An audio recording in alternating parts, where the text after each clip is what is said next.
본 방송에서 제공하는 투자 정보는 투자 판단에 대한 조언입니다. 방송에서 제공하는 주식의 가치, 가격 상승 및 가격 하락에 대해서는 방송사에서 보장하지 않습니다.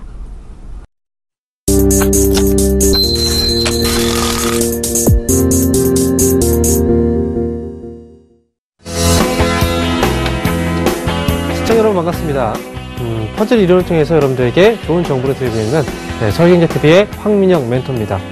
자, 여러분 오늘 하루 어떻게 보내셨습니까? 오늘은 양시장 모두 빨간불을 켜주면서 모처럼 만에 또 시원한 상승세가 많이 연출이 됐습니다. 물론 종목에서도 이런 분위기가 많이 나왔죠.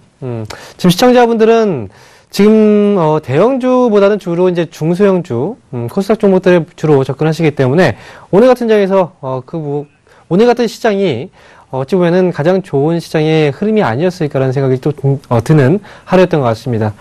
자, 일단 지금 양시장 모두 이제 상승한 가운데서 지금 시장 자체도 10월달 우려감보다는 희망감이 좀 들게 만드는 그런 장인 것 같아요. 그래서 이럴수록 여러분들이 더 공부를 해야 되겠죠. 그래서 얼마만큼 더 다른 사람보다 더 좋은 결과물을 가져갈 수 있느냐, 그 결과물은 바로 수익이겠죠. 그래서 지금 내용들 잘 공부하시고 나서 여러분 것으로 만드시게 된다면 역시 다른 분들보다는 충분히 이 방송을 들었을 때 더 좋은 결과물을 가져갈 수 있을 겁니다. 거기에 대한 부분은 제가 확실하게 말씀드릴 수 있겠습니다.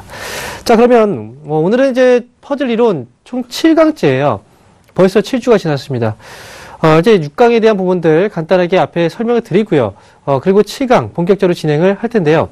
자, 이번 강의는 제가 미리 말씀을 드리지만 여러분들이 정말 어렵다고 생각하는 그 부분이 바로 오늘 나오게 될 겁니다. 바로 이제 재무적인 부분에서의 그 분석, 바로 지금부터 이제 시작이 될 텐데요. 자, 근데 이렇게 생각해 보세요. 우리가 이제 예전에 돌아가서 어린 시절로 돌아가게 되면은 학생 때 2차 방정식을 풀기 위해서는 뭐가 필요했습니까? 근해 공식이 필요했잖아요. 그런데 근해 공식을 외우기가 정말 싫어요. 외우면 또 까먹고, 외우면 까먹고. 그래서, 이거 나중에 외우자라고 생각하고, 이제 과제를 다른 쪽으로 이제 넘어가시는 분들이 많았죠. 결국은 어떻게 될까요? 2차 방정식을 풀기 위해서는 이 근해 공식이 필요하다는 거죠. 우리가 다 알고 있는 근해 공식. 2a분의 마이너스 b 플러스 마이너스 루트 b제곱 마이너스 4ac. 이건 누구나 다 이제 머릿속에 다 기억을 하실 겁니다. 그러니까 이 재무적인 분석도 마찬가지예요. 지금은 정말 싫어요. 차트가 더 쉬워 보이고, 그 다음에 수급에 대한 부분을 분석하는 게 더 쉽고, 뉴스를 보는 게 더 쉽다고 느껴지시겠지만, 이건 결국은 이 주식시장 안에서 이 종목에 대한 풀이를 하는 과정 안에서는 꼭 필요한 겁니다. 일종의 공식이라고 생각하시면 돼요. 오늘 특별하게 가장 중요한 핵심적인 부분만 딱딱 집어놨으니까요. 이 내용들 꼭 여러분들 머릿속에 오늘은 확실하게 외워두시기 바라겠습니다. 자, 그러면 지금부터 6강에 대한 내용 정리 간단하게 진행을 하고요. 그리고 7강 본격적으로 들어가도록 하겠습니다. 자, 지난주였죠? 6강. 그 내용들 기억하십니까? 자, 첫 번째 이제 우리가 봤던 게 바로 산업 분석이었어요. 이 산업 분석. 이 산업 분석은 바로, 투자 기업을 선별하게 될 때 가장 선행적으로 되어야 되는 과정이다라고 말씀을 드렸죠. 이 산업 분석이 없으면 결국 기업 분석은 의미가 없습니다. 그렇죠. 아무리 좋은 기업을 발굴했어도 그 기업이 업한 그 산업이 결국은 성장하지 못하는, 또는 성장이 전체되어 있거나 또는 환경이 또 어려운 그런 과정을 겪게 된다면 아무리 기술력이 뛰어난 그런 기업이라고 하더라도 수익을 내기가 어렵습니다. 그래서 그 위에 상위적인 부분에서의 산업 분석이 투자 기업을 선별할 때 꼭 필요한 선행적인 요인이다 라고 말씀을 드렸습니다. 자, 그리고 산업 연관성 분석에 대해서 말씀을 드렸죠. 이 산업은요, 한 가지 산업만 그냥 개별적으로 움직이는 그런 산업도 있겠지만 보통 연결고리를 갖고서 움직이는 경우들이 많았어요. 그래서 그 전에 했던 내용들 중에서 본다면 해운업을 통해서 우리가 뭘 봤습니까? 조선업까지 같이 봤었죠. 그리고 조선업을 통해서 또 뭘 봤습니까? 바로 철강업까지 넘어가는 그런 흐름까지 우리가 확인을 했었고요. 그리고 그 외 지표들, 산업지표 분석 여러 가지 지표들이 있습니다. 바로 금리라는 어떤 지표가 있을 거고, 그 다음에 또 환율이라는 변수가 또 있을 거고요. 그 다음에 그 대외적인 그 경제적인 변수, 이 여러 가지 요인들을 다 우리가 알고 있어야 머릿속에서 딱딱 이제 맞춰줘야 이런 내용들을 확실하게 여러분들 것을 만들 수가 있다라는 거겠죠. 그래서 이 내용들에 대해서는 지난주 이 시간이죠. 다시 보기로 시청을 하시게 된다면 그 내용들을 다시 또 확인해 볼 수가 있고요. 산업 분석은 총 2강으로 진행됐었습니다. 그래서 그 전주까지 확실하게 보셔야 이 산업분석표는 완벽하게 마스터를 할 수 있다. 이렇게 말씀을 드리도록 하겠습니다. 자, 그래서 여러 가지 지표들까지 분석하는 과정을 지난주에 역시 이 자리에서 제가 설명을 드렸습니다. 자, 그럼 지금부터는요. 네, 앞에서 예고를 해드렸죠. 지금부터 긴장하시고요. 여러분들 지금 혹시 방에 계시다면요. 주변에서 메모지 같은 거 꼭 준비하세요. 메모지 같은 거 준비하시고 펜까지 준비하신 다음에 지금 하는 내용들 꼭 적으시면서 꼭 여러분들 것으로 만드시기 바랍니다. 자, 그럼 지금부터 네, 재무제표 분석 시작하겠습니다. 자, 재무제표의 기본적인 그 분석 구성을 먼저 확인을 해보도록 할게요. 재무제표의 구성인데요. 첫 번째, 이 재무제표는 총 3가지로 나뉩니다. 첫 번째가 바로 재무상태표고요. 여러분들이 가장 많이 보는 거예요. 예를 들어서 기업 분석할 때 해당 기업의 매출액이라든지 뭐 여러 가지 이익을 볼 때 이 재무상태표를 벌써 이제 재무상태표를 먼저 많이 보긴 하죠. 그리고 또 많이 보는 게 뭡니까? 손익계산서. 그리고 마지막으로 현금 흐름표가 있어요. 자, 그런데 제가 뭐 강의를 많이 하거나 또는 이제 강연회 같은 데 가서 여러분들한테 물어보게 될 경우 물어볼 때 이 재무제표는 총 3가지로 나뉘는데 이 재무제표 중에 가장 중요하다고 생각하는 게 어떤 겁니까? 라고 물어봤을 때 가장 많이 선택하는 게 바로 손익계산서를 많이 선택을 했었어요. 그 다음이 재무상태표.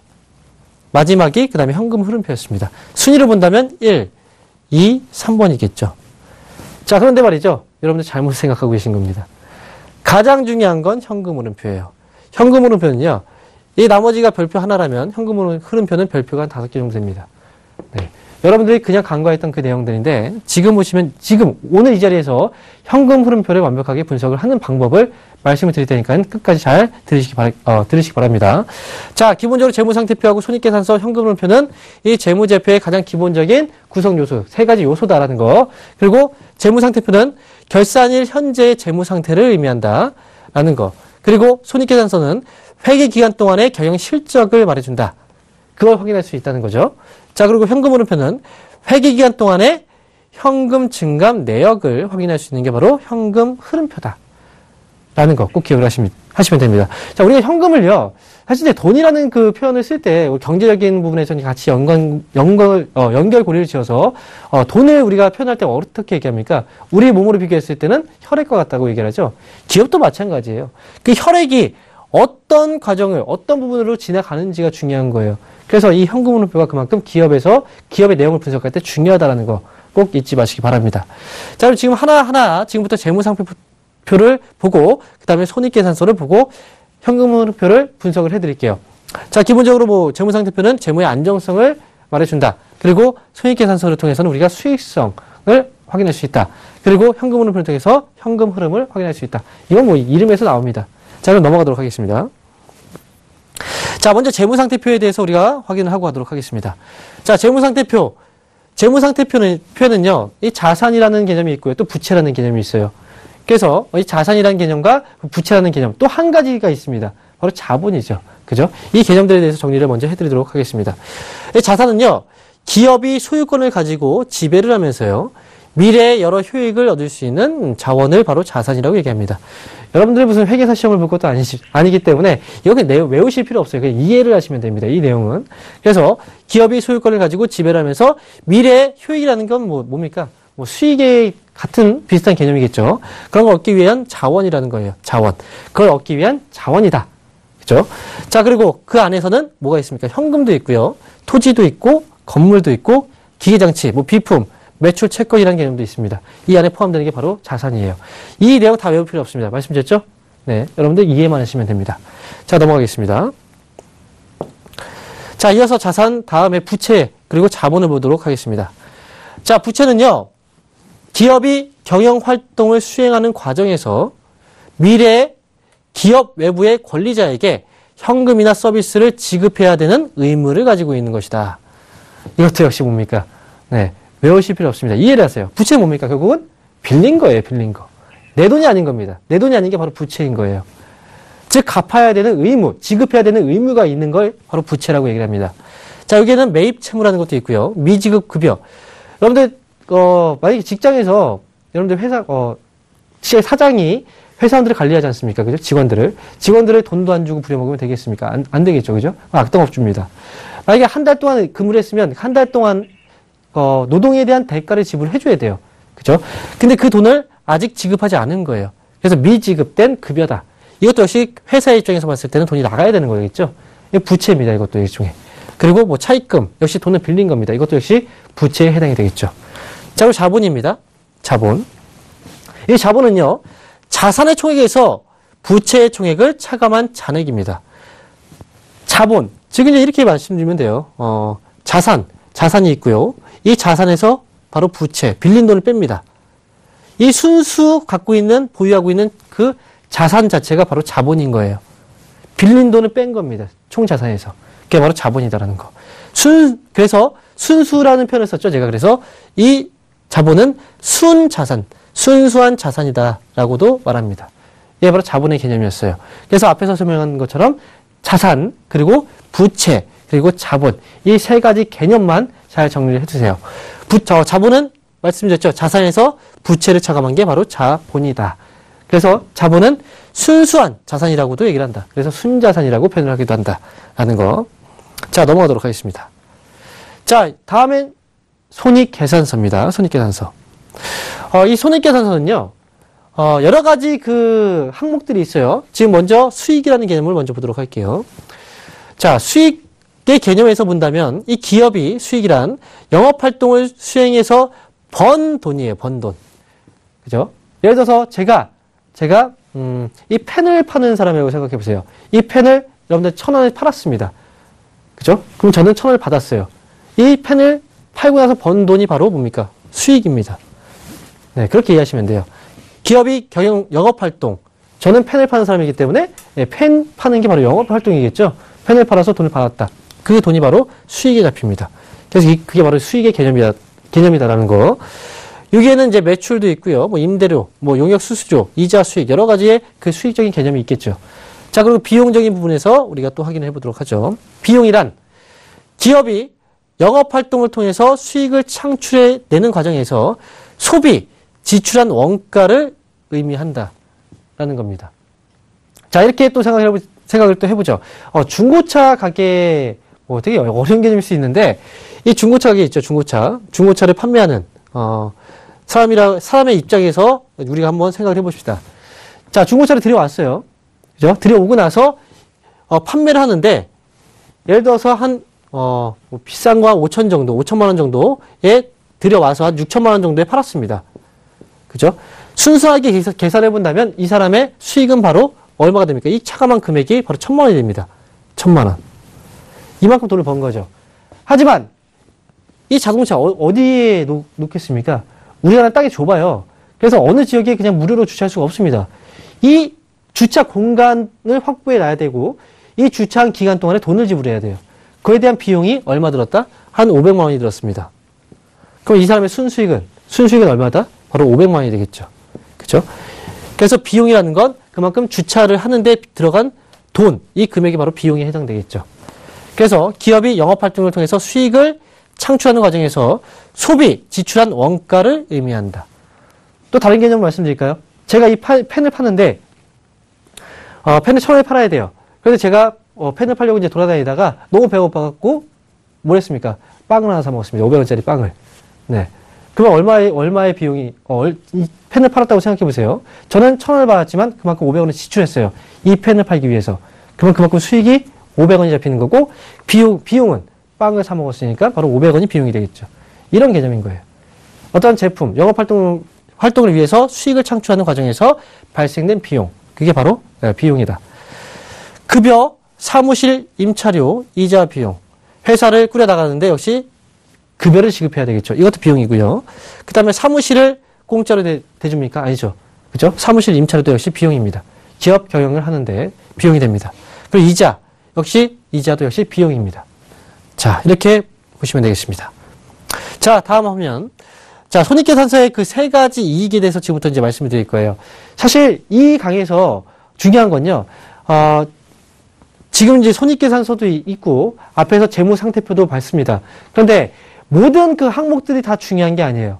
여러분들이 주식 투자를 하는데 어떤 걸 봐야 되고, 어떤 의미 자체를 여러분들께서 숙지를 하고 있어야 되는지, 가장 기본적인, 핵심적인 부분들만 지금 나열을 해놓은 거니까요. 이 부분을 지금 꼭 이해를 하셔야 됩니다. 그리고 나머지 그 뒤에는 가장 중점적으로 다뤄질 부분은 바로 제가 앞에서 강조드렸던 현금 흐름표다. 네, 기억을 하시면 됩니다. 자, 손익계산서의 세 가지 이익에 대해서 지금부터 말씀을 드릴게요.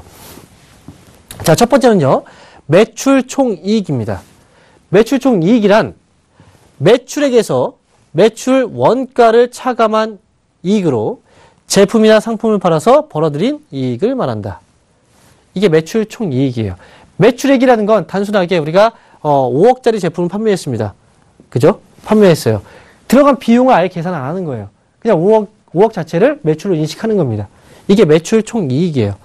매출액이고, 매출 총이익은 이 5억이라는 그 제품을 판매를 했지 않습니까? 근데 거기에 들어간 원가를 차감을 해서 이익을 잡아놓는 게 바로 매출 총이익이라는 거. 여러분들은 매출액을 많이 보세요. 하지만 중요한 건 매출 총이익의 개념이 더 중요합니다. 자, 그리고 다음으로는 영업이익이죠. 자, 영업이익은요, 매출 총이익에서 판매비와 관리비를 차감한 이익을 말합니다. 네. 매출 총이익. 여기서 내려오는 개념이에요. 매출 총이익이 있고, 매출 총이익은 매출액에서 매출 원가를 차감. 그 다음에, 영업이익의 경우에는 매출 총이익에서 판매하는 데 들어간 비용, 그 다음에 관리하는 데 들어간 비용을 차감한 이익을 바로 영업이익이라고 얘기를 합니다. 기업의 영업활동, 즉 본업에서 생기는 이익. 이게 정말 중요한 개념이에요. 잘 보세요. 본업이죠. 본업. 그렇죠? 영업이익은 본업에서 생기는 이익을 말한다. 영업이익이 중요한 이유가 뭔지 아세요? 바로 해당 기업이 해당 그 산업 안에서 경쟁력을 확인할 수 있는 게 바로 영업이익이라는 거예요. 보시다시피 본업이지 않습니까? 본업. 다른 데서 이익이 나는 게 아니라 본업에서 생기는 이익. 만약에 이 영업이익이 늘어나고 있다. 뭡니까? 매출액은 만약에 예를 들어서 늘어나는 폭 자체가 크지 않아요. 근데 영업이익 자체가 크게 늘어나고 있다. 이거는 그만큼 이 기업이 해당 업종 안에서 그만큼 다른 경쟁 업체들 대비했을 때 경쟁력이 뛰어나다는 거예요. 그렇기 때문에 영업이익에 대한 의미 자체를 중요하게 보셔야 됩니다. 영업이익은 본업에서 생기는 이익을 말하기 때문에 기업의 경쟁력을 대변해주는 이익이다. 이렇게 이해하시면 됩니다. 자, 그리고 다음으로 단기순이익 보도록 하죠. 자, 단기순이익.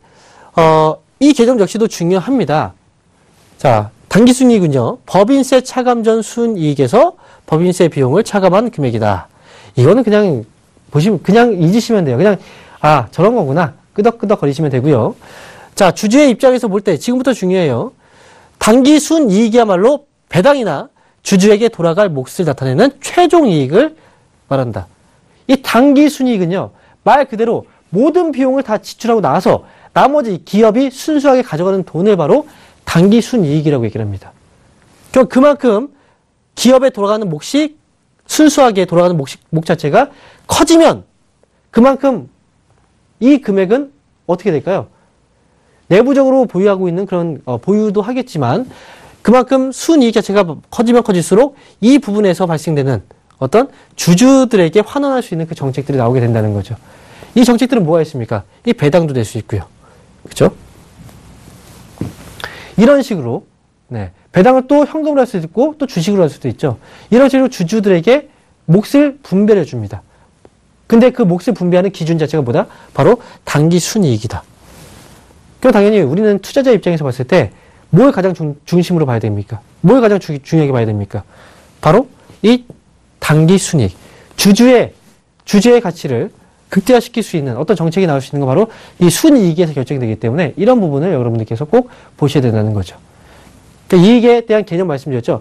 영업이익 자체는 우리가 기업의 그 경쟁력을 의미하는 이익이다.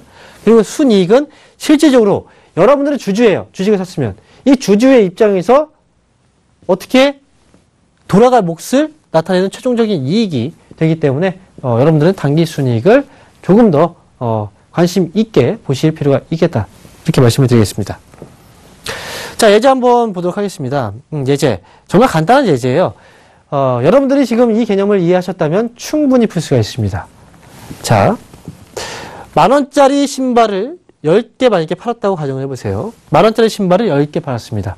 과연 그럼 매출액은 얼마가 잡힐까요? 10,000원짜리 신발, 10,000원 곱하기 10개.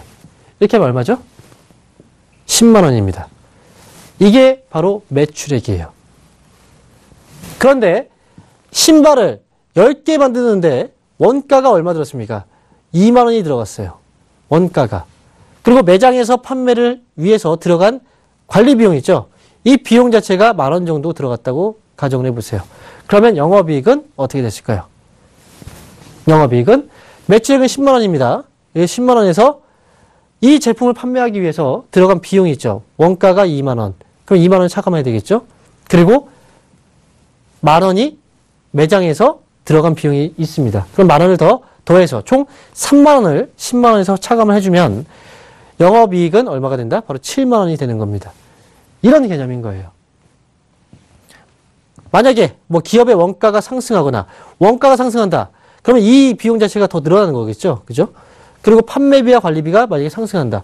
이 비용이 늘어나게 된다면 실질적인 영업이익은 7만 원이 아니라 더 떨어질 수 있다. 이렇게 풀이를 합니다.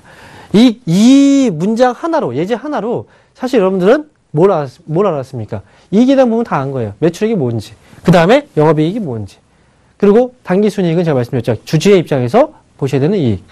네, 이 개념들 이 하나로 다 표현이 됩니다. 자, 그리고 지금부터 가장 중요한 내용이에요, 여러분들. 이 현금 흐름표. 지금 앞에서 재무상태표 그리고 손익계산서 확인하셨죠? 어떻게 해요? 어렵습니까? 네, 제가 쓸데없는 내용들은 다 버리고 제가 말씀드렸던 핵심적인 내용들만 딱딱 꼬아서 머릿속에 넣으신다면 충분해요. 어렵지 않습니다. 이 현금 흐름표도 마찬가지예요. 현금 흐름표. 이 현금 흐름표도 제가 재무제표 중에 가장 중요하다고 말씀드렸어요. 여러분들이 실제 주식을 투자하는데 이것만큼 중요한 게 없습니다.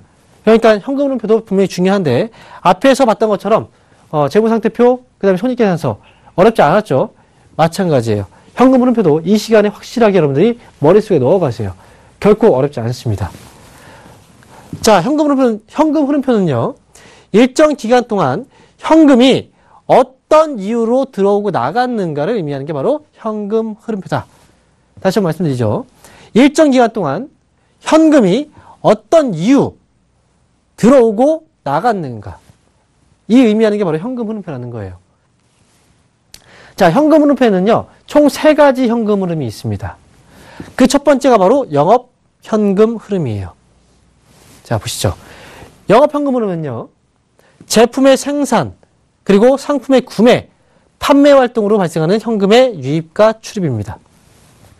제품의 생산, 그리고 상품의 구매, 판매 활동으로 발생하는 현금의 유입과 출입이에요. 결국은 이런 과정에서 우리가 어떤 제품을 팔았어요. 파는데 돈이 들어오겠죠. 그런데 그 제품을 팔기 위해서 다른 제품들을 구입했습니다. 그럼 돈이 나가는 거예요. 기업의 입장에서 봤을 때는 돈이 들어오는 게 더 많아졌습니까? 나가는 지출되는 비용이 더 많아졌습니까? 당연히 들어오는 비용이 더 많아지는 거예요. 그래서 영업 현금 흐름은요, 당연한 거예요. 반드시 꼭 기억하세요. 반드시입니다. 반드시 뭐가 돼야 된다? 플러스가 되어야 됩니다. 이게 중요해요. 영업 현금 흐름은요, 반드시 플러스가 돼야 된다. 다시 한번 말씀드리죠. 반드시 플러스가 돼야 된다. 어떤 거예요? 바로 영업 현금 흐름은. 이렇게 기억을 하십시오. 자, 그리고 다음 넘어가서 이번엔 두 번째 투자 현금 흐름 말씀드리도록 하겠습니다. 자, 현금 흐름은 총 3가지가 있다고 그랬어요. 그 두 번째가 바로 투자 현금 흐름입니다. 투자 현금 흐름은요, 자산을 처분했을 때는 현금이 유입되고요. 그래서 플러스로 표시가 됩니다. 계산될 때. 자산을 취득했다. 그러면 현금이 나간 거죠. 그죠? 그러면 당연히 현금 흐름표 안에서는 계산이 될 때 마이너스로 계산이 됩니다. 표시가 돼요. 왜냐하면 돈이 어떻게 했습니까? 자산을 처분했다. 그러면 그만큼 돈이 들어오는 거겠죠? 들어온 만큼 플러스로 계산이 되는 거고, 자산을 취득했어요. 그만큼 비용을 지불했겠죠. 자산을 취득했으니까. 현금이 들어왔습니까? 나갔습니까? 지불했으니까 나간 거겠죠. 그래서 유출됐다. 마이너스로 표시가 됩니다. 그리고요, 플러스 현금 흐름은 뭘 의미하냐면요, 기업이 투자를 미루거나 투자에 대해서 신중한 자세를 갖고 있다라는 의미가 돼요. 자산을 취득한다는 건 결국은 기업이 이 영업활동을 보다 원활하게 하기 위해서 더 많은 수익을 내기 위해서 새로운 자산을 구매하는 거겠죠. 땅을 왜 삽니까? 그만큼 투자에 대한 가치가 있기 때문에 사는 거겠죠. 그죠? 그만큼 투자에 대한 가치는 수익으로 오는 거겠고. 그래서 이 자산을 현금 흐름 자체가 플러스다라는 건 기업이 투자를 미룬다는 거예요. 왜? 자산을 처분한다. 그렇죠? 돈이 필요한 겁니다. 돈이. 왜 돈이 필요할까요? 보통 이럴 때가 있어요. 경기가 안 좋잖아요. 예를 들어서 앞으로 기업들의 입장에서 봤을 때 사실 경기에 대한 분석을 많이 하겠죠. 만약에 1년 정도 후부터 또는 한 6개월 정도 후부터라도 경제적인 부분에서 어려움 또는 경제 위기가 올 수 있다라고 생각이 든다면 기업은 어떻게 할까요? 그래서 공격적으로 막 자산을 취득하고 공장 짓고 이렇게 하겠습니까? 아니겠죠. 정말 어려운 시기를 예상을 한다면, 앞으로 그렇게 될 거라고 예상을 한다면 기업들은 투자 안 합니다. 어떻게 해요? 자산을 오히려 좀 처분을 하든지 아니면 현금을 끌어모아요. 힘든 시기를 지나가기 위해서. 우리가 겨울잠 자는 그런 동물들이 있잖아요. 겨울잠 자기 전에 어떻게 합니까? 먹을 걸 미리 확보해 놓죠. 왜? 그 기간 동안에 겨울을 나기 위해서. 기업들도 마찬가지예요. 어려운 시기를 나기 위해서는 그만큼 현금을 많이 확보하는 경향들이 있습니다. 그러면 현금 흐름이 플러스다. 아무런 이유 없이 플러스다. 그럼 기업이 해당 산업 자체, 아니 해당 기업 자체가 경쟁력을 잃거나 또는 앞으로 경제에 대해서 좀 안 좋게 보고 있는 상황에서는 보통 이런 흐름이 나오는 경우들이 있습니다. 자, 그리고 마이너스 현금 흐름은요, 투자에 적극적이다라는 의미예요. 우리가 앞으로 경기가 안 좋아질 거라고 예상하는데 투자를 많이 하겠습니까? 그렇게 안 한다고 말씀드렸죠? 네, 그러다 기업 망합니다. 그래서 마이너스 현금 흐름이라는 건 지금 현재 상황에서도 좋고 앞으로도 좋을 거라고 생각을 하고 있고, 그 다음에 이 기업에 대한 경쟁력도 그만큼 투자라면 그 이상을 가져올 수 있다, 수익을 거둘 수 있다라는 확신이 있기 때문에 그만큼 적극적으로 투자를 하는 겁니다. 네, 그렇게 해서 이 투자 현금 흐름이 플러스일 때, 그리고 마이너스일 때 그 상황에 대해서 우리가 이해를 하시면 됩니다. 자, 그리고 다음으로 마지막이 바로 재무 현금 흐름이에요. 자, 현금 흐름 총 3가지가 있었습니다. 그죠? 영업 현금 흐름, 그 다음에 두 번째 투자 현금 흐름, 세 번째 재무 현금 흐름입니다. 원래 이제 이렇게 길게 표현하면 뭐 재무 활동으로 인한 현금 흐름, 또는 투자 활동으로 인한 현금 흐름, 또는 영업 활동으로 인한 현금 흐름이라고 붙이는데, 이런 식으로 표시를 많이 하죠. 자, 그러면 재무 현금 흐름은 어떤 흐름일까요? 바로 현금의 흐름일까? 일정 기간 동안 현금이 어떤 이유로 들어오고 나갔는가를 표시해 주는 게 바로 재무 현금 흐름이고요. 자, 여기서는요, 신규 차입이다 또는 유상 증자를 할 경우 어떻게 됩니까? 돈이 들어옵니까? 나갑니까? 차입이라는 건 빌린다는 거잖아요. 신규로 돈을 빌린다는 거. 그 다음에 유상 증자를 한다는 거. 유상으로 주식 수를 늘리는 겁니다. 그죠? 주식을 파는 거예요. 유상으로. 돈을 받겠죠. 그 주식을 당연히 소화하기 위해서는. 그러면 당연히 기업으로는 현금이 유입되는 거겠죠. 자, 그리고 차입금을 만약에 상환했다 또는 유상 감자를 했다. 그럼 뭡니까? 차입금을 갚았어요. 은행에. 돈을 갚았죠. 갚는다는 건 뭡니까? 돈이 기업에서 은행으로 빠져나간다는 거죠. 그래서 재무현금 흐름은 간단하게 말씀드리면 이렇게 보시면 돼요. 은행을 놓고 보시면 되게 편합니다. 은행. 그리고 기업이 있어요. 은행이 있고 기업이 있어요. 이 기업에서 돈을 빌렸습니다. 돈을 빌렸어요. 돈이 은행에서 기업으로 들어오죠. 기업으로 들어오니까 플러스고요. 재무현금 흐름은. 그리고 반대로 빌린 돈을 갚았습니다. 그러면 기업 쪽에서 은행 쪽으로 돈이 빠져나가는 거겠죠. 그럼 재무현금 흐름은 마이너스가 잡히는 겁니다. 들어올 때는 플러스로 표시하고 나갈 때는 마이너스로 표시한다. 이게 바로 재무현금 흐름이다. 네, 이렇게 보시면 됩니다. 자, 그러면 이 내용이 왜 중요한지는 이렇게 보시면 뭐 단순하게 이해가 원리적인 부분에서는 이해가 되지만 실제로 어떤 식으로 접목을 시키는지 그 부분이 여러분들 궁금하실 거예요. 이 내용이 이해가도 뭐 찾아보면 이게 그렇구나 끄덕끄덕거릴 텐데 이게 어떤 식으로 우리가 해석을 해야 되는지 그 부분에 대해서 지금부터 말씀을 드리도록 하겠습니다. 이 3가지 현금 흐름을 가지고 어떤 기업이 정말 우량한 기업인지 아니면 어떤 기업은 우리가 투자에서 피해야 되는 기업인지를 구분을 지어 드릴 거예요. 지금부터 정말 중요한 내용이 나옵니다. 자, 여러분 영화 보셨나요? 영화 놈놈놈이라는 영화 보셨어요? 예전에 좋은 놈, 거기서는 좋은 놈과 나쁜 놈 그리고 이상한 놈이 나오죠. 그렇죠? 좋은 놈과 나쁜 놈, 이상한 놈. 근데 거의 영화는 영화일 뿐이에요. 영화에서 보면은 오히려 이상한 놈의 캐릭터를 맡았던 송강호 씨의 인기가 더 많았었어요. 정말 정감이 가죠. 네. 그래서 이상한 놈을 좋아하시는 분들이 또 있죠. 아니면 또 이병헌 씨 멋있으니까 난 나쁜 놈이 좋아. 여러분들 선택입니다. 그거는. 그렇다고 해서 여러분들 해가 가지 않아요. 하지만 주식은 달라요. 여러분들이 이상한 놈이 좋아. 그래서 이상한 놈을 선택을 했다. 그럼 그게 곧 여러분들 계좌 손실로 갑니다. 그러니까 중요한 거예요. 여러분들은 뭘 골라야 된다? 바로 좋은 놈만을 골라야 됩니다. 좋은 놈만을. 아시겠죠? 네. 자, 보도록 하죠. 영업현금 흐름이 플러스이고 그 다음에 투자현금 흐름은 마이너스인 경우. 이게 바로 좋은 놈이에요. 왜 그럴까요? 지금부터 보죠. 자, 투자현금 흐름이 마이너스다. 투자현금 흐름이 마이너스다. 이건 어떤 의미일까요? 바로 기업이 사업 확장을 위해서 설비 투자도 하고 있다라는 거예요. 그리고 영업현금 흐름은 무조건, 제가 뭐라 그랬습니까? 무조건. 이건 귀에 진짜 딱지가 앉을 정도로 계속 생각하셔야 돼요. 무조건 영업현금 흐름은 플러스여야 됩니다. 무조건 영업현금 흐름은 플러스여야 됩니다. 기억하세요. 플러스죠. 기업이 지출되는 비용보다 들어온 수익이 더 많았다. 돈을 벌고 있다는 거예요. 기업은 결국은. 그리고 투자현금 흐름이 마이너스다라는 건 사업 확장을 위해서 설비 투자를 하고 있다. 공장을 지을 수도 있고요. 그 다음에 설비 투자를 할 수도 있습니다. 이렇게 지출되는 비용 자체는 결국은 기업의 이익을 더 높이기 위해서, 이익을 증진시키기 위해서 투자라는 거예요. 그래서 그런 의미고요. 저형적인 성장형 기업에서 나타나는 현금 흐름이 바로 이런 현금 흐름입니다. 영업현금 흐름은 플러스로 표시가 되고 투자현금 흐름은 마이너스로 표시가 됩니다. 자, 그리고 이런 경우가 있겠죠.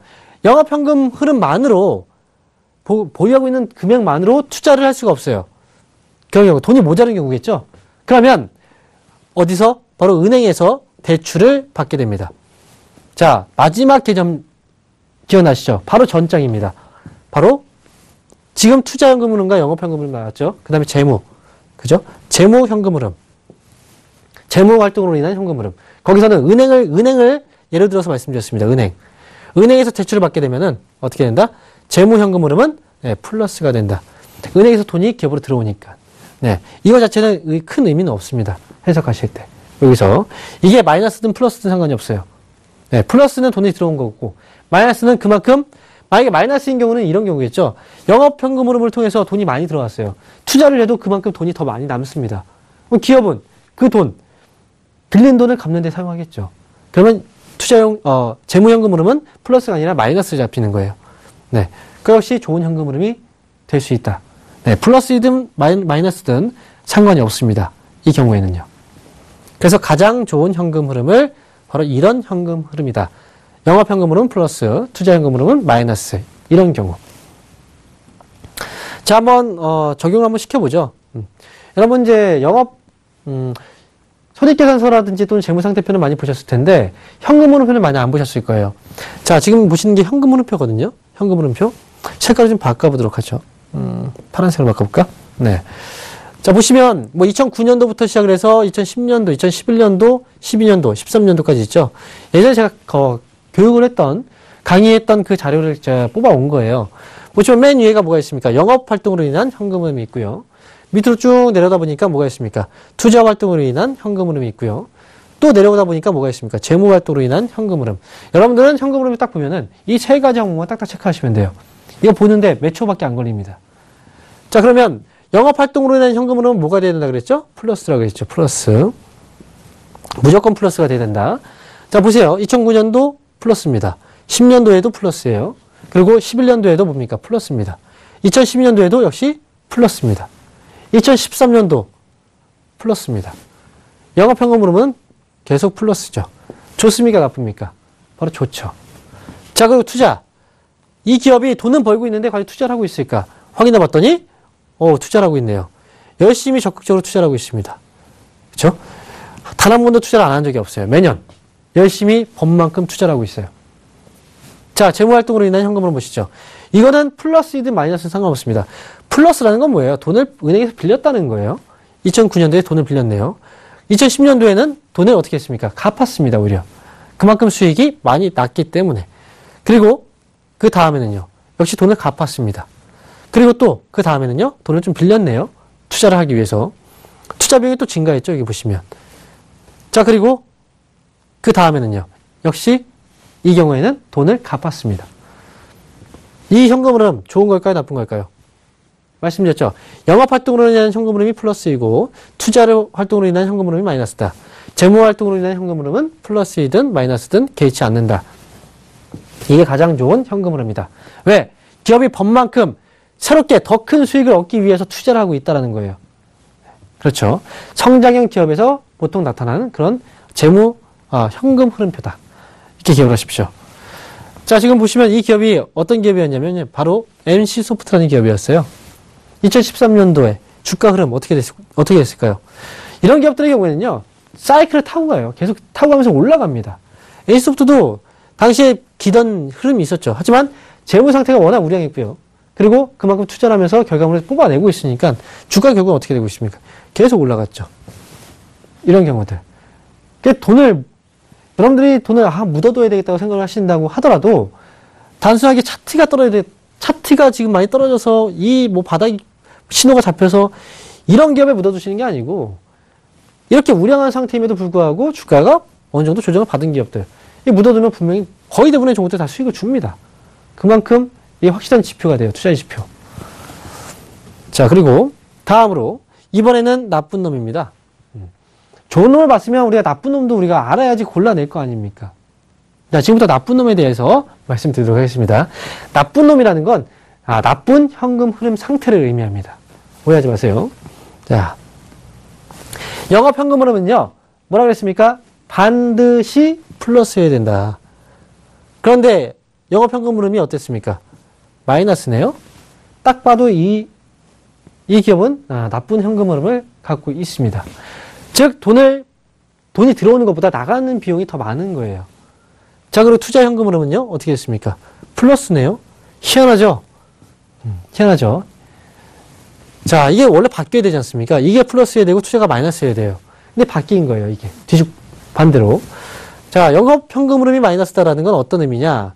바로 기업 경영이 순조롭지 않다라는 거예요. 그런 의미입니다. 기업이 결국은 지출되는 비용만큼 그 이상의 돈을 못 벌고 있다는 거죠. 그래서 기업이 물건을 팔아도 들어오는 현금보다 나가는 현금이 더 많다. 이러다가 망합니다. 기업. 이러다 망해요. 계속해서 안 좋은 현금 흐름을 끌어가게 되면 안 됩니다. 기업은 경영을 계속 못해요. 유지를. 자, 그리고 투자 현금 흐름이 플러스입니다. 플러스라는 건 뭐예요? 돈이 들어왔다는 거지 않습니까? 돈이 들어왔다는 거예요. 자산을 매각하거나, 그죠? 그렇게 해서 처분을 해서 현금이 들어온 거예요, 기업이. 왜 이런 짓을 할까요, 기업이?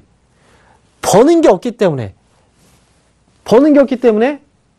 자산을 처분하는 겁니다. 그렇게 돈을 끌어모으는 거예요. 그래서 안 좋은, 나쁜 현금 흐름의 한 예다라는 거. 자, 그러면 다음으로, 그리고 또 지금 보면은 말씀을 드렸던 그 내용들이 좀 여기 있네요. 자, 그러면 이 내용들 같이 한번 또 보도록 하겠습니다. 영업 현금 흐름이 플러스, 투자 현금 흐름이 마이너스다. 투자 현금 흐름이 플러스인 경우, 이건 뭐다? 부동산이나 유가증권 등을 매각했다. 이 내용은 제가 앞에서 한 장 전에 설명드렸죠. 네, 현금을 충당하고 있다라는 거고, 영업 활동으로 빠져나가는 현금 흐름은요, 부동산이나 유가증권을 매각해서 일시적으로 채울 수는 있습니다. 하지만 장기간 이렇게 지속하면은 나만 하는 게 없습니다. 네, 마치 우리가 집에 살고 있는데 돈이 없어서 냉장고도 팔고, 에어컨도 팔고, 세탁기도 팔았습니다. 다 팔다 보면은 뭐가 남습니까? 아무것도 안 남아요. 그럼 어떻게 살 수 있습니까? 못 살죠. 네, 그런 것처럼 기업도 마찬가지예요. 이런 거 다 매각해서 채워가다 보면은 결국은 유지가 안 됩니다. 네, 그럼 기업은 망해요. 그래서 나쁜 놈이다. 라는 거. 자, 그러면, 이 내용을 한번 접목시켜보죠. 첫 번째가 뭡니까? 영업 활동으로 인한 현금 흐름이고요. 밑으로 내려오시면 역시 투자 활동으로 인한 현금 흐름이 밑에 있습니다. 그 밑에는요, 재무 활동으로 인한 현금 흐름이 있죠. 이 세 가지 현금 흐름. 보시면요, 영업 활동으로 인한 현금 흐름은 어떻게 됐습니까? 자, 이거 보세요. 이 부분만 보세요. 마이너스. 이렇게죠. 그죠? 최근에 보게 되면은 이게 마이너스잖아요. 잡혀 있습니다. 투자는요? 이때 한번 투자했었죠. 왜? 돈을 그때 벌었기 때문에. 그런데 돈을 못 봅니다. 투자 못 차죠. 다 처분하고 있는 거예요. 현금을 끌어모으고 있다. 그리고 재무활동으로 인한 현금으로 보시면 어떻게 되고 있습니까? 이건 뭐 플러스. 사실 이거 자체는 의미가 없어요.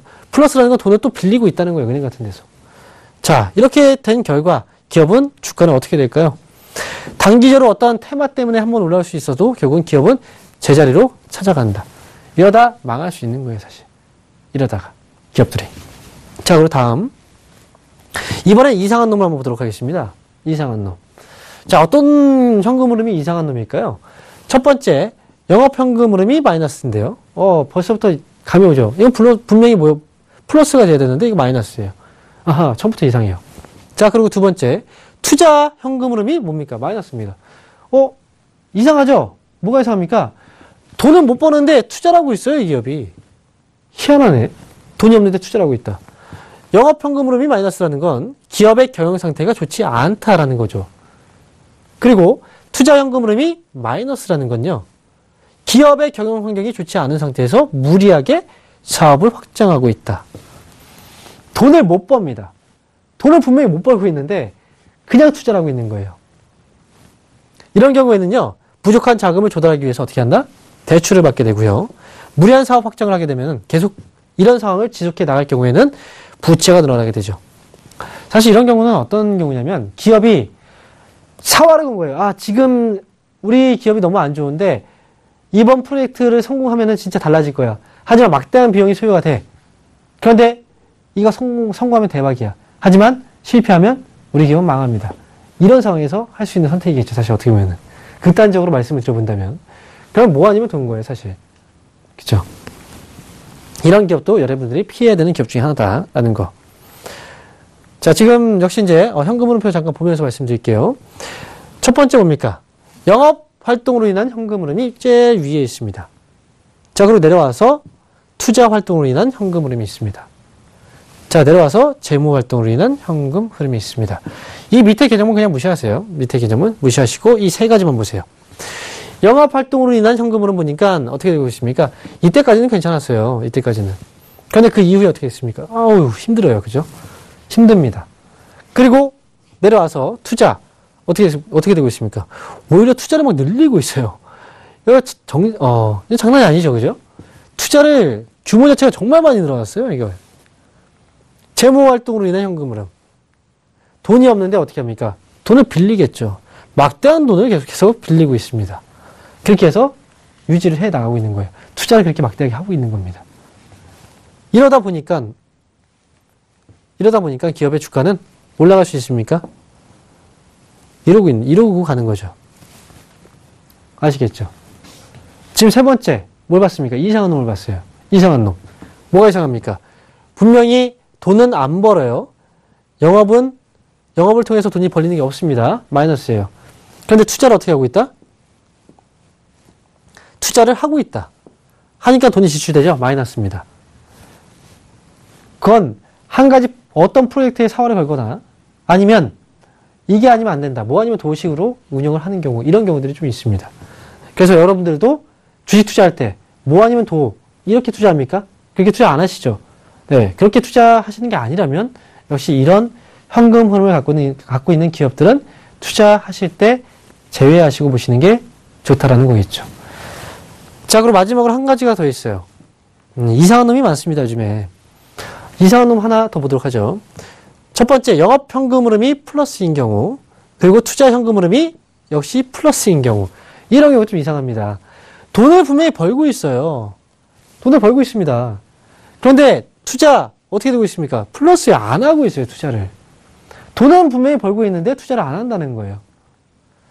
자, 먼저 영업 현금 흐름이 플러스다라는 건 기업의 경영이 안정적으로 지금 뭐가 되고 있습니까? 유지가 되고 있다라는 의미예요. 그런데 투자 현금 흐름이 마이너스가 아니고 플러스예요. 그러면 사업 확장을 하지 않는다는 거죠. 그리고 부동산 또는 유가증권 등 자산을 처분해서 뭐하고 있다? 현금을 모으고 있다. 희한합니다. 제가 이런 상황을 말씀드렸잖아요. 기업은요, 현재만을 보지 않습니다. 앞으로 상황까지 내다봐요, 미래를. 그러면 첫 번째가 이 기업에 대한 내용이 있을 거고, 그 다음에 나아가서는 경제적인 부분에서의 내용이 있을 거예요. 기업에 대해서 내용을 보게 된다면 이런 뭐 예상을 해본다면 이런 경우가 있겠죠. 아, 우리 기업, 현재 속해 있는 이 기업, 산업이 앞으로는 조금 안 좋아질 것 같은데, 예를 들어서 2011년도 이후에 계속해서 지금 뭐 조선 업종이 안 좋죠. 조선이나 해운 업종. 그런 것처럼 업황이 장기적인 불황을 또 예상이 되는 그런 경우들이 있을 거예요. 그런 경우는 무리하게 그 사업을 확장하기 위해서 투자를 안 하겠죠. 그리고 또 한 가지, 금융위기. 만약에 우리나라 IMF가 왔습니다. IMF가 올 거라고 생각해요. 아니면 미국이 조만간 어떤 큰 경제 위기가 올 거라고 생각합니다. 아니면 유럽이 또는 중국이 위기가 올 거라고 생각해요. 그러면 이 경제적인 부분에서 당연히 금융 위기가 오게 되면은 이 경제가 죽어버려요. 그럼 기업들이 아무리 좋은 제품을 만들어낸다고 하더라도 사람들은 돈이 없습니다. 이 돈이 없으면 어떻게 합니까? 당연히 소비가 안 되죠. 그러면 경제 상황 때문에 또는 기업 내부적인 그 요인들 때문에 앞으로 어려울 거라고, 기업이 돈을 버는데 어려움이 있을 거라고 생각이 든다면 당연히 우리는 뭐 해야 됩니까? 기업들은 돈을 해놔야 돼요. 왜냐면 그 기간 동안에 판매, 매출이 잘 안 떠요. 그죠? 이익이 잘 안 납니다. 그래도 회사에는 회사원들이 있지 않습니까? 그죠? 직원들이 있어요. 그 직원들은 제품이 안 팔린다고 해서 돈 안 주겠습니까? 돈을 줘야 돼요. 나가는 비용들이 있습니다. 유지되는 비용들이 있어요. 그 전에 돈을 빌렸죠. 그 빌린 돈에 대한 이자를 내고 있죠. 앞으로 경제 상황이 안 좋아졌어요. 그래서 실적이 안 납니다. 그 이자 비용 어떻게 충당할 겁니까? 이런 거에 대한 대비책을 미리 세워둔다는 거예요. 앞서서 언급을 해드렸던 것처럼 바로 겨울잠을 자는 어떤 동물들처럼 겨울잠 자기 위해서 어떻게 합니까? 예를 들어서 다람쥐 같은 경우에는 도토리를 많이 모으죠. 그죠? 이런 것처럼 현금을 많이 모으는 거예요, 기업들은. 어려운 시기가 앞으로 발생될 거라고 생각이 든다면. 그래서 이렇게 영업현금 흐름이 플러스인 경우, 그리고 플러스라는 것 자체는 좋은 거지만 돈을 벌고 있음에도 불구하고 투자를 안 하고 있다. 이런 것 자체는 어떻게 보면은 안 좋은, 앞으로 경영 상태가 안 좋아질 수 있다는 그런 부분들이 복선에 깔려 있는 겁니다. 그리고 한 가지 더 추가적인 말씀을 또 드려보면요. 이런 경우도 있을 수 있어요. 이런 경우도 있을 수 있습니다. 이 기업이 현재 앞으로 어떤 성장 사업을 갖고 있지 못하는 경우, 앞으로 성장할 수 있는 어떤 사업을 아직까지는 발굴하지 못한 경우, 이런 경우에도 돈을 일단 마련해 놓는 경우들도 있습니다. 이런 부분들까지 같이 참고를 하시기 바랍니다. 자, 이 내용들을 종합을 해보면요. 어떻습니까? 지금 기업이 어떤 상황인지를 이 현금 흐름표만 보고도 다 우리가 파악을 할 수가 있어요. 현금이 돌아가는 과정. 그리고 그 과정 안에서 딱 세 가지만 보면 됩니다. 영업, 그 다음에 투자, 그 다음에 재무. 이 보는 데는 불과 10초도 안 걸릴 거예요, 아마. 한번 훑어보는데. 이 훑어보는 그 10초 동안에 여러분들은 이미 기업에 대한 내용들을 다 꿰고 있는 겁니다. 그리고 재무상태표. 앞에서 보셨죠? 그리고 손익계산서. 이 두 가지 개념 역시 쉬웠습니까? 어려웠습니까? 금방이었어요. 아무 내용도 없었습니다. 그죠? 자, 이 내용들이 여러분들 정말 중요한 내용이고요. 항상 여러분들이 주식을 하실 때, 진짜 이번만큼은 꼭 재무제표에 대한 분석을 완벽하게 마스터해야지라고, 그동안 많이 결심을 하시고, 그럼에도 불구하고 그 결심을 이루지 못하신 분들, 많으실 겁니다. 하지만 이 시간, 다시 보기를 통해서 몇 번이건 반복을 해서 들으세요. 이해가 안 간다면. 그렇게 된다면 여러분들은 분명히 재무제표 분석하는 데는 다른 누구보다도 정확한 분석을 해내실 수 있을 겁니다. 자, 이렇게 해서 오늘 퍼즐이론 7강 내역을 다 정리를 해드렸어요. 오늘은 좀 꽤 사실 중요한 내용이기도 하지만 그만큼 또 어려운 내용일 수도 있었어요. 그리고 그만큼 여러분들이 투자하는 데 정말 중요한 내용이기도 합니다. 이렇게 해서 여러분들한테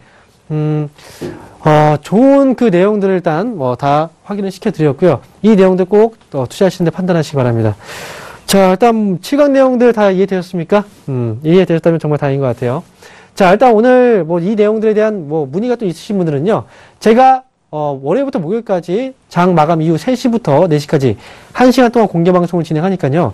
그 자리에 참여하시면 퍼즐 이론에 대한 궁금증이라든지 또는 시장에 대한 궁금증을 제가 확실하게 풀어드리도록 하겠습니다. 자, 이렇게 해서 준비된 내용들 여기서 모두 마감을 하도록 하겠고요. 저는 다음 주에 퍼즐 이론 8강으로 이 자리에 다시 하도록 하겠습니다. 다음 주에 뵙도록 하겠습니다. 감사합니다.